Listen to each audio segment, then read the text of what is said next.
CTET जुलाई 2023 में appear होने वाले आप सभी छात्र छात्राओं का बहुत बहुत स्वागत है हमारे इस YouTube channel IT educational platform में। आज हम लोग CTET जुलाई 2023 की तैयारी को लेकर जो 5 टॉपिक दिए गए हैं, 5 टॉपिक हैं सिलेबस के लिए, उन सभी पोर्शनों में से सबसे पहला टॉपिक जो हम लोग का है बाल विकास एवं शिक्षा शास्त्र। यह टॉपिक 30 नंबर का है, जिसे 2 भागों में बांटा गया है 15-15 के पार्ट में। पहला भाग 15-15 के भाग में यह बांटा गया है। यह जो आपका पेपर देख रहे हैं बाल विकास एवं शिक्षा शास्त्र, यह बांटा गया आपको 15 आउट ऑफ 15 अर्थात 15-15 के क्षेत्र में इसे बांटा गया है। 15 मार्क्स जो होंगे वह बाल विकास से रिलेटेड होंगे, कंटेंट होगा, और दूसरा जो पोर्शन होता है वह है शिक्षा शास्त्र, जिसे हम पेडागोजी के नाम से भी जानते हैं। तो आज का यह हमारा एपिसोड मुख्य रूप से जो स्टार्ट होने जा रहा है, आप सभी प्रशिक्षुओं का जिन्होंने बीएड या डीएलएड की कोर्सेज पूरी कर ली हुई है या अपीयरिंग स्टूडेंट्स हैं, उन्हें एनसीटी के द्वारा यह मान्यता प्राप्त हुई है कि आप भी सीटीईटी या एसटीईटी या फिर डीएलएड कर रखे हैं और अपीयरिंग स्टूडेंट है तो आप इसको अपीयर हो सकते हैं। इसी बात को ध्यान में रखते हुए मैं उम्मीद करता हूं कि आप सभी छात्र छात्रा जिन्होंने अपना बीएड या डीएलएड पूरा कर लिया हुआ है या फिर अभी अपीयरिंग स्टूडेंट हैं, उनके लिए हमारा यह जो एपिसोड चल रहा है आज से शुरू होने वाला है। सीटीईटी और सीटीईटी जुलाई 2023 यह जो हमारा एपिसोड शुरू हो रहा है, जिन्होंने अपनी बीएड या डीएलएड की पढ़ाई पूरी कर ली हुई है उनके लिए, और साथ ही साथ वैसे प्रशिक्षु जिन्होंने अभी अपीयरिंग स्टूडेंट हैं और अभी तक एक बार भी परीक्षा में नहीं बैठे हैं, उनके लिए विशेष करके हमारा यह जो एपिसोड होगा, आगे आने वाली जो सीरीज़ होंगी सीटीईटी बेस्ड, वह बहुत ही महत्वपूर्ण होगी। मैं उम्मीद करता हूँ कि मेरा यह प्रयास आपकी सीटीईटी की परीक्षा को क्रैक करने में निश्चित रूप से सार्थक होगा, सहायक होगा और आपको एक अच्छा रिजल्ट प्राप्त होगा। अब आपसे अनुरोध यही है कि आगे बढ़ने से पहले यदि आप हमारे इस यूट्यूब चैनल पर नए हैं, IT एजुकेशनल प्लेटफॉर्म पर नए हैं, तो इसे निश्चित रूप से एक बार सब्सक्राइब कर दें, जिससे इससे जुड़ी हुई जो कुछ भी जानकारी सीटीईटी के पढ़ाई से संबंधित, कुछ नई सूचना जो सीबीएसई आपका जो इस परीक्षा को कंडक्ट करती है, और सीटीईटी से रिलेटेड जो कुछ भी आपके पास जो जानकारी होगी, मेरे पास जो जानकारी होगी, आपके लिए सबसे पहले मैं अपने इस YouTube चैनल के माध्यम से लेकर के उपस्थित होऊंगा। और आज की यह हमारी पहली कड़ी है। आज हम लोग शुरुआत करने जा रहे हैं बाल विकास का पहला टॉपिक है, और टॉपिक वाइज टॉपिक आपको सारे नोट्स पॉइंट्स आपको प्राप्त होंगे। फिर भी यदि आप चाहते हैं हमारे साथ कि आप हमसे कुछ नोट्स लेना चाहते हैं, तो कृपया हमारे इस नंबर पर आप चाहें तो हमसे बात करके इसे प्राप्त कर सकते हैं। सभी टॉपिकों पर आपको पर्याप्त नोट मिलेंगे, जैसा आप चाहेंगे वह नोट्स आपके लिए इजी अवेलेबल हो जाएगा। और साथ ही साथ यदि आप हमारे टेलीग्राम पर जुड़ते हैं तो वहाँ भी आपको यह सभी नोट्स उपलब्ध हो सकेंगे। इसी उम्मीद के साथ कि हमारा यह प्रयास आपकी परीक्षा को क्रैक करने में, सीटीईटी जुलाई 2023 को क्रैक करने में आपकी मदद करेगा। मैं उम्मीद करता हूं कि आप हमारे साथ जुड़े रहेंगे, हमारे चैनल को सब्सक्राइब करेंगे, और जहां कोई प्रॉब्लम हो, दिक्कत हो, तो आप हमारे कमेंट्स बॉक्स में जाकर के आप निश्चित रूप से कमेंट्स भी करें। ज़्यादा समय को नहीं लेते हुए आज हम लोग शुरू करने जा रहे हैं। पहली कड़ी है बाल विकास को लेकर के, इस पर हम लोग आज चर्चा करने जा रहे हैं। और इसके बाद जैसे ही यह बाल विकास का टॉपिक हमारा पूरा होगा, फिर इसका पेडागोजी अर्थात शिक्षा शास्त्र पर हम लोग डिस्कशन करेंगे। चलिए आगे बढ़ते हैं। आज का हमारा टॉपिक है विकास की अवधारणा एवं अधिगम के साथ उसका संबंध। विकास की अवधारणा एवं अधिगम के साथ उसका संबंध। चलिए आगे बढ़ते हैं इसी सिलसिले में। जैसा कि हमने यहाँ एक शब्द पढ़ा है विकास। विकास बहुत ही महत्वपूर्ण टॉपिक है हम सबों के लिए विकास बहुत ही महत्वपूर्ण टॉपिक है। इसलिए महत्वपूर्ण है क्योंकि हर एक व्यक्ति जीवन में विकास चाहता है, और विकास तभी मिल पाता है जब समय बीतता है, समय के साथ हम चलते हैं, तब जाकर के हमें विकास प्राप्त होता है। यदि हम चाहते हैं कि रातों रात विकास हो जाए, क्षण भर में विकास हो जाए, तो यह कतई संभव नहीं। परंतु यहाँ पर हम लोग को जो पढ़ना है CTT से संबंधित वह बहुत ही महत्वपूर्ण है, क्योंकि एक बच्चा जब जन्म लेता है बालक के रूप में या बालिका के रूप में, शिशु के रूप में जब जन्म लेता है तो उस समय वह 0 ईयर्स के होते हैं और उस समय से उसकी शुरुआत शुरू हो जाती है जब बच्चा धरती पर जन्म लेता है। बच्चा जब धरती पर जन्म लेता है तो उसमें किस किस तरीके के परिवर्तन होते हैं, इन सभी बातों को ध्यान में रख करके हम लोगों का आज का यह टॉपिक है और जिस पर हम लोग चर्चा करने जा रहे हैं।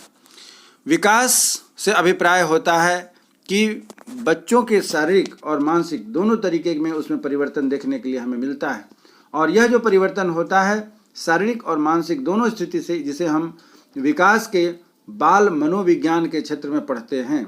आपसे टॉपिक परीक्षा में बनता है, आप निश्चित हमारे इस वीडियो को ध्यान से पढ़ेंगे, ना कि स्किप करते हुए आगे बढ़ेंगे। आपकी परीक्षा में किस तरीके से प्रश्न बनते हैं और किस तरीके से प्रश्न पूछे जाते हैं यह आपको मैं बीच बीच में बताता चलूँगा। तो आप इस बात का ध्यान रखें कि जो आपको बताए जा रहे हैं उनको आप ध्यान से देखेंगे तो निश्चित रूप से आपको सफलता मिलेगी। अब बात आ रही है कि बाल विकास अर्थात बालक का विकास। तो बालक का विकास किस प्रकार से होता है? तो बालक का विकास से अभिप्राय यह है कि बालक में जो परिवर्तन हो रहा है, विकास हो रहा है, वह किस तरीके से बालक में विकास हो रहा है, परिवर्तन होता है। तो आपका प्रश्न बनता है कि बाल विकास से क्या अभिप्राय है। तो बाल विकास में जब आपको ऑप्शन दिए जाएंगे, प्रश्न पूछे जाएंगे, तो बाल विकास से अभिप्राय यह होता है कि बाल विकास का मतलब होता है बालकों के मनोविज्ञान की इसमें हम पढ़ाई करते हैं, बालकों के बच्चों के मनोविज्ञान के बारे में पढ़ते हैं। अर्थात यहाँ पर जो हम लोगों को पढ़ना है, बच्चों की उम्र के साथ जैसे जैसे समय बीतते जाता है उसमें शारीरिक और मानसिक दोनों तरह के परिवर्तन जो होते हैं उसे हम बाल मनोविज्ञान के रूप में लेते हैं, जिसे हम बाल विकास कहते हैं। अब बात आती है कि बाल विकास जो हमारा टॉपिक है उसको हम 3 भागों में बांटते हैं। बाल विकास को हम 3 भागों में बांटते हैं। पहला भाग होता है विकास, दूसरा होता है वृद्धि और तीसरा होता है परिपक्वता। तो विकास, वृद्धि और परिपक्वता ये तीनों आपके महत्वपूर्ण टॉपिक हैं जो आपसे परीक्षा में पूछे जाते हैं कि बालकों में जो मनोवैज्ञानिक परिवर्तन होता है वह किस प्रकार से होता है। तो बालकों में होने वाले मनोविज्ञान के जो परिवर्तन है उसे हम 3 भागों में बांटते हैं। पहला का नाम है विकास, दूसरे का नाम होती है वृद्धि और तीसरा का नाम होता है परिवर्तन। तो इस प्रकार से हम देखते हैं कि बालक में होने वाला जो परिवर्तन है वह होता है क्या है। अब बात आती है कि विकास किसे कहते हैं। विकास का अर्थ एवं प्रकृति हमारे सिलेबस का यह मुख्य भाग है, विकास का अर्थ एवं प्रकृति। विकास का अर्थ एवं प्रकृति क्या होता है? तो विकास क्या है, जैसा कि अभी हम लोगों ने शुरू में पढ़ा है, देखा है कि क्या कहा जाता है। तो विकास का अर्थ होता है जीवन पर्यंत चलने वाली निरंतर प्रक्रिया। अब यहाँ पर फिर आपका प्रश्न बनता है, प्रश्न बनेगा कि विकास किसे कहते हैं। आपके पास ऑप्शन दिए जाएंगे कि विकास का अर्थ क्या है। तो विकास का अर्थ आपको समझना पड़ेगा कि विकास का अर्थ होता है जीवन पर्यंत चलने वाली निरंतर प्रक्रिया को ही हम विकास कहते हैं। या फिर दूसरे अर्थों में आपसे प्रश्न में जो पूछा जाता है, आप इस बात को समझ लें कि परीक्षा में जब भी प्रश्न पूछे जाते हैं सीधे सीधे प्रश्न नहीं पूछे जाते हैं। अभी जो दिसंबर 2022-23 में जो परीक्षा हुई है, जनवरी 23 में और दिसंबर 22 में, उसमें प्रश्न शुरू में तो कुछ हल्के प्रश्न आए थे, फिर जैसे जैसे समय बीतता गया, समय बीतने के साथ प्रश्नों की जो स्टैंडर्ड थे उसको थोड़ा टफ करता गया।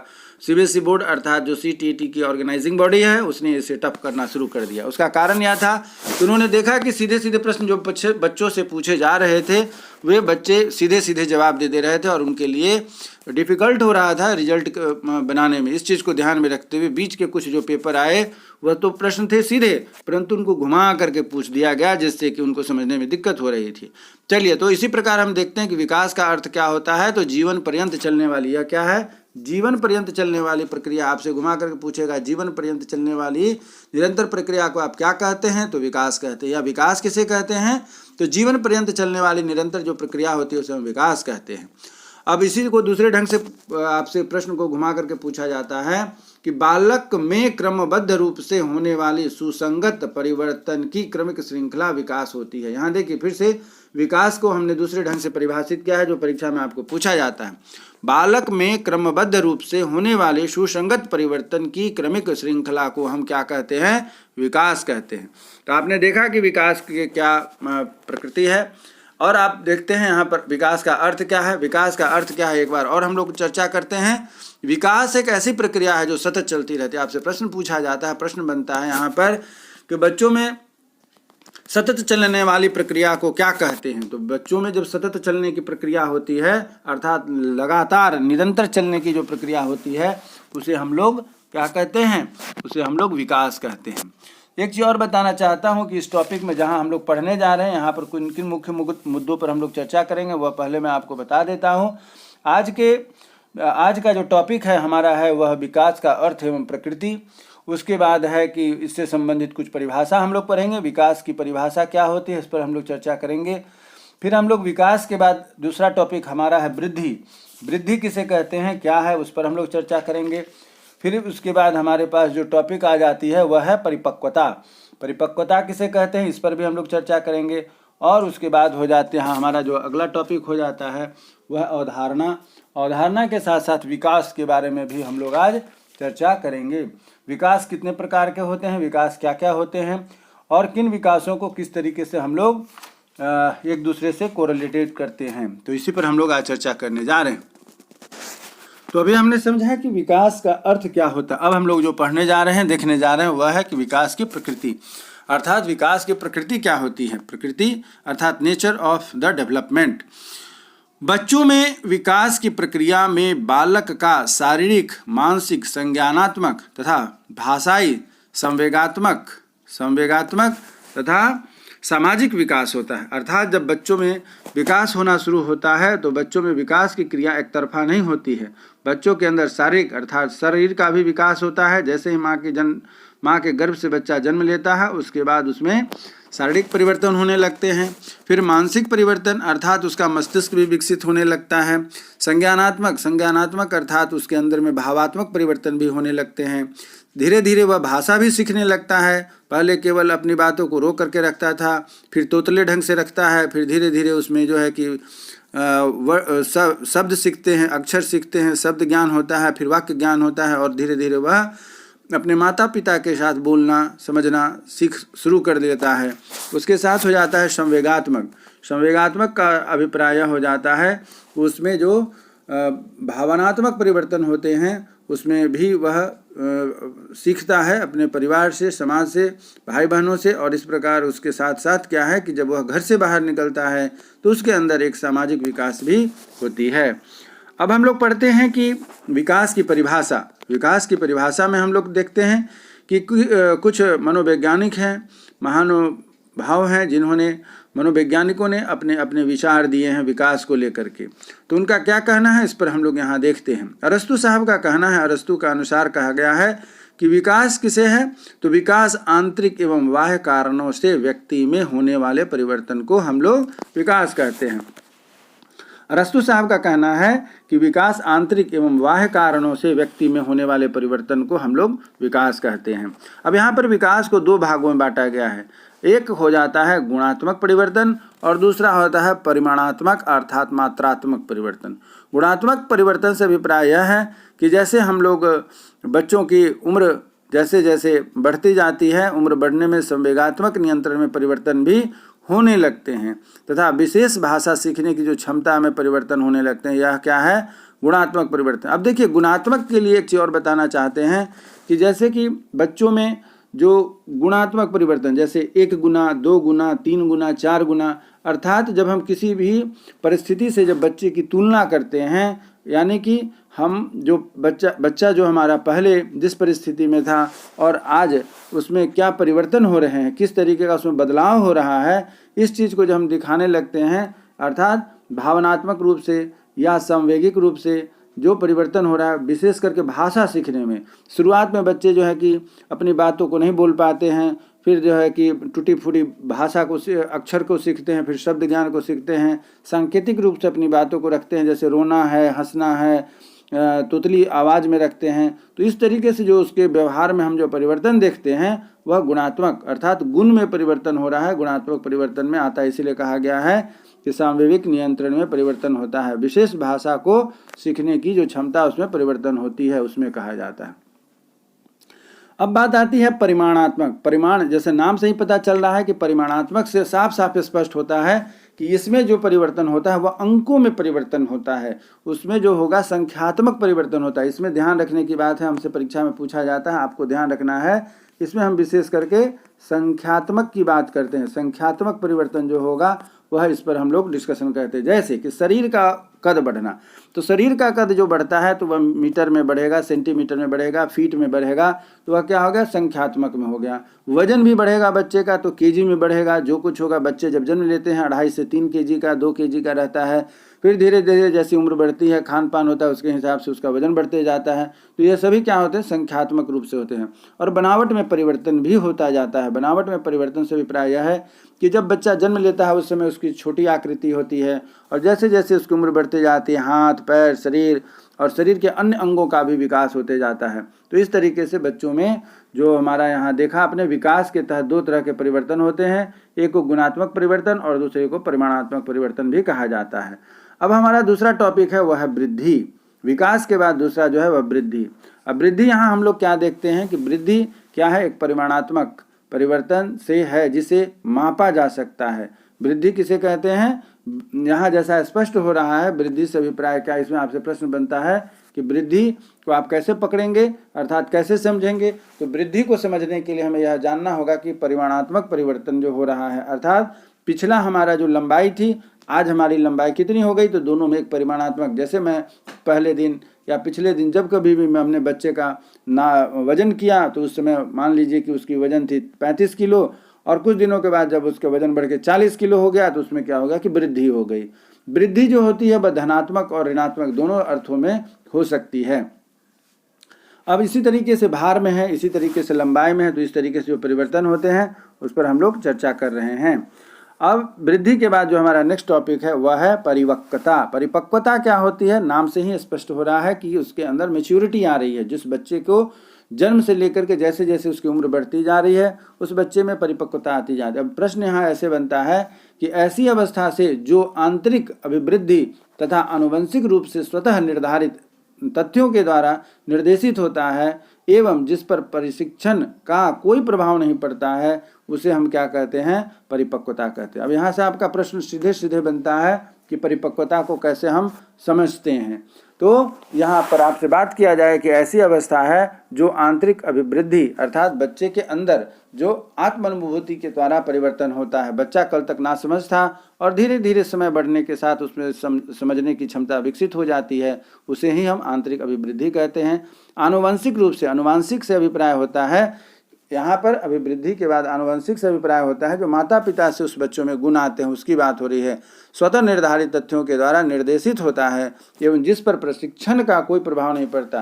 अर्थात माता पिता से जो वह बच्चा गुण सीखता है या फिर उसकी खुद की जो समझ विकसित हुई होती है उसे हम परिपक्वता के अंदर रखते हैं। इसमें बाहरी कोई भी प्रभाव उस पर अंदर नहीं प्रभावित कर पाता, अर्थात प्रशिक्षण का विशेष प्रभाव उसके ऊपर नहीं पड़ता है। जैसे बच्चों का सीखना, घुटने के बल चलना, खड़ा होना, दौड़ना, इसमें हम किसी भी तरीके के उन्हें ट्रेनिंग नहीं दे सकते हैं। बच्चा खुद ब खुद आंतरिक अभिवृद्धि के साथ वह परिवर्तन होता है। जैसे जैसे समय बीतता जाएगा बच्चा उसमें घुटने के बल चलना सीख देता है, उसके बाद जो है कि चलना, किसी सामान को पकड़ के खड़ा होना सीखता है, दौड़ना सीखता है। तो ये सभी जो है परिपक्वता के अंदर आते हैं। अब आती है कि विकास की अवधारणा क्या है, जिस पर हम लोग चर्चा करने जा रहे हैं। विकास की अवधारणा से अभिप्राय यह है कि वृद्धि का अर्थ होता है कि बालकों के शारीरिक संरचना का विकास, जिसके अंतर्गत बच्चों के अंदर में जो परिवर्तन हो रहा क्या है, लंबाई, भार, मोटाई एवं अन्य अंगों का विकास इसमें विशेष करके आता है। तो वृद्धि का अर्थ होता है बालकों का शारीरिक संरचना अर्थात जो शरीर बनी हुई है उसमें लंबाई, भार, मोटाई तथा अन्य अंगों का जो विकास होता है उस पर हम लोग चर्चा कर रहे हैं। इसी प्रकार है कि वृद्धि की प्रक्रिया आंतरिक तथा बाह्य दोनों रूप से होती है एवं यह एक निश्चित आयु तक चलती है। कहा जा रहा है कि वृद्धि की प्रक्रिया आंतरिक और बाह्य दोनों होती है, अर्थात जैसे जैसे हमारा शरीर बढ़ते जाता है हमारे हाथ पैर की लंबाई बढ़ती जाती है। शरीर के अंदर के जो भाग होते हैं जैसे कि लीवर है, किडनी है, इंटेस्टाइन है या अन्य भी जो और सारे अंग होते हैं वह धीरे धीरे समय के साथ वृद्धि होती जाती है। और इसी चीज़ को कहा गया है कि वृद्धि की प्रक्रिया आंतरिक तथा बाह्य दोनों रूप से होती है और एक निश्चित आयु तक ही बढ़ती है। चलिए, तो इसी प्रकार हम आगे बढ़ते हैं कि आगे का हमारा क्या है। तो अब है अगला हमारा टॉपिक कि विकास का अभिलक्षण। अभिलक्षण से अभिप्राय यह होता है यह विकास कैसे होती है, हम विकास को कैसे पहचानेंगे कि इसके अंदर वृद्धि हो रही है। यही यहाँ पर आपको मुख्य रूप से कहा गया। अभिलक्षण के तहत आपसे पूछा जाएगा कि यह कैसे पहचान में आते, विकास किसे हम कहते हैं, विकास के लक्षण तो कहीं दिखने चाहिए। तो बिल्कुल उसमें लक्षण जो होंगे इसी पर हम लोग चर्चा करने जाए। पहला है व्यवस्थित, प्रगतिशील और नियमित। अर्थात जिस बच्चों के अंदर में विकास होगा वह बच्चा व्यवस्थित होने लगेगा, उसके बाद प्रगतिशील होगा अर्थात उसमें होने वाले परिवर्तन दिखने लगेंगे, और तीसरा जो है वह है नियमित। नियमित मतलब उसमें हमेशा एक सिस्टमेटिक ढंग से परिवर्तन होगा। ऐसा नहीं कि रातों रात परिवर्तन हुआ अगले दिन से फिर वैसे ही पुरानी स्थिति में आ जाएंगे, नहीं, वह धीरे धीरे होने वाला परिवर्तन है। दूसरा है सामान्य से विशिष्ट की ओर। सामान्य से विशिष्ट की ओर जैसे ही वह व्यक्ति कुछ कुछ गुणों को सीखते जाता है उसमें परिवर्तन होता है अर्थात उसमें विकास होने लगता है, और जैसे जैसे उसके में विकास होते हैं वह विशिष्ट होता जाता है। सरल से जटिल की ओर, निश्चित रूप से तीसरा पॉइंट जो हमारा है सरल से जटिल की ओर, वह उसके सीखने की प्रक्रिया है। जटिल सामान, जटिल वस्तुएं, जटिल ज्ञान को भी व्यक्ति तुरंत नहीं सीख सकता है। पहले उसको सरल विधि से धीरे धीरे उसको सिखाया जाता है, फिर हम धीरे धीरे उसको जटिल की ओर लेते जाते हैं, और फिर जा कर के क्या है कि वह उस ज्ञान को सीख करके विकसित और विकासशील बन जाता है। चौथा एकीकृत से क्रियात्मक की ओर। एकीकृत से अभिप्राय यहाँ यह है कि जो इंटीग्रेटेड होता है अर्थात बहुत सारी घटनाएं, बहुत सारी क्रियाएं एक साथ कंबाइंड होती है तो किसी को समझने में, करने में दिक्कत होती है, परंतु उसी चीज़ को यदि समझ करके किया जाता है स्टेप बाय स्टेप, थोड़ा थोड़ा करके, तो उसे एकीकृत से क्रियात्मक के रूप में हम कहते हैं। उसके बाद अगला पॉइंट हो जाता है विकास बहुआयामी है। अर्थात विकास जो होता है वह क्या है, मल्टी डायमेंशनल है, एक दिशा में नहीं होती है, यह हमेशा होने वाली परिवर्तन है और सभी दिशाओं में होता है। शारीरिक, मानसिक, बौद्धिक, सामाजिक, क्रियात्मक, आंतरिक, सभी तरीकों का विकास उसके अंतर्गत होता है, और साथ ही साथ लचीला भी होता है। लचीला इसलिए कहा गया है क्योंकि समय और परिस्थिति के अनुसार वह व्यक्ति अपने आप में परिवर्तन लाता है और लाने की कोशिश करता है, और तभी जा कर के क्या है कि वह उस क्षेत्र में विकास कर पाता है। तो ये सभी इसके लक्षण थे जिसके द्वारा हम पकड़ते हैं, कहते हैं कि बच्चों के अंदर में विकास हो रहा है। चलिए आज के टॉपिक को हम यहीं समाप्त करते हैं। उम्मीद करता हूं कि हमारा जो यह प्रयास है आपको निश्चित रूप से समझ में आया होगा, और आप हमारे साथ इस यूट्यूब चैनल एजुकेशनल प्लेटफॉर्म पर जुड़े रहें, जिससे कि आगे आने वाली इस CTET की तैयारी को लेकर के जो हमारी अगली कड़ी होगी उसमें इसके आगे के विकास संबंधित, वृद्धि संबंधित और भी बहुत सारी बातें हैं जिस पर हम लोग चर्चा करेंगे। और आप हमारे इस YouTube चैनल को सब्सक्राइब करें, जिससे कि आपकी CTET संबंधित संपूर्ण पढ़ाई, जानकारी, नोट्स आपको इस पर उपलब्ध हो सके। साथ ही साथ जैसे जैसे हमारा टॉपिक ख़त्म होता जाएगा हम प्रैक्टिस सेट भी आपके साथ लेकर के शेयर करेंगे जो आपकी तैयारी को आगे बढ़ाएगा। चलिए तब तक आप स्वस्थ रहें, मन लगा करके पढ़ाई करें तथा हमारे आगे आने वाली वीडियो का इंतजार करें, इसी उम्मीद के साथ कि हमारी आपकी फिर से मुलाकात होगी एक नए टॉपिक पर, नए वीडियो के साथ। तब तक के लिए जय हिंद, जय भारत।